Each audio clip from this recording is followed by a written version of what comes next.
Across this series, we've explored the technologies that bring Assassin's Creed Shadows' Feudal Japan to life. From dynamic weather systems to scalability and micropolygon geometry. We now turn to light itself, one of the most challenging yet essential ingredients of a truly immersive game world. A challenge Anvil was built to meet. From the beginning, the objective of the game was to put more dynamism to the world. Traditionally in games, and in Assassin's Creed as well, the lighting was very static. And now with the dynamic ray tracing, we can achieve a similar quality or even better, but with a much more dynamic world. So it opens the scope of possibilities to things we couldn't do before. But how did we do it? How did we integrate a true-to-life dynamic lighting system to a large-scale game world that is constantly changing? Just imagine you have season, you want more dynamic objects, you want dynamic lights. All of this drives the decision to have something much more dynamic. The ray tracing global illumination provides that ability. It's real time. An ability that stems from millions of rays of light that, just like in real life, bounce, morph, and react to their environment. That is the power of ray-traced global illumination. The way a scene is lit is crucial to its believability. It is the element that holds everything together. Ray traced global illumination is about simulating the behavior of light that bounces off geometry in-game. We are using two systems. One that is probe-based, so dynamic probes in a cascade around the player. We also have per pixel using the probe to refine what we have. And then we are using multiple systems, like denoisers, to increase the quality result. In the past, we had baked light probes that were pre-computed offline in the world. But the problem with this approach is that global illumination was static, so it couldn't accurately represent all dynamic objects in the world.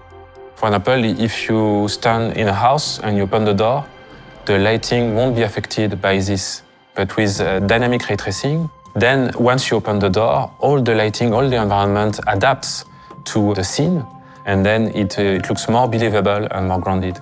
But it is only after working for a few months on the project with baked global illumination that the decision was made to implement RTGI in the pipeline, a decision that would prove optimal for the teams and unparalleled for player immersion. When we started working on ray tracing, we started from scratch in the Anvil Engine, but we knew other teams at Ubisoft were working on the same topics, such as the Sandrop team at Massive. And so we collaborated with them as well to exchange knowledge and share. We elevate the technique together. It's a good thing that we have our own engine, and that's why it's relevant, because you can really tune your engine for your specific need for your game and optimize it. For Assassin's Creed Shadow, we optimize it for size, for dynamic scene. For example, we had also some lighting that were coming through paper door. And because of this, we had to implement specific techniques like indirect translucency to simulate the behavior of light being scattered through paper to improve the illumination in interiors. And also, since we had a lot of vegetation in Shadows as well, so you could see the translucency of the leaf, the bleeding of the greens or the colors on the ground, so it grounds everything. Thanks to RTGI, rays of light projected through Feudal Japan perfectly simulate the reaction of real light when interacting with certain materials, lighting up a dark, stormy sky, or getting snuffed out for a stealthy approach. However the world morphs around you, lighting is consistently and seamlessly adapting.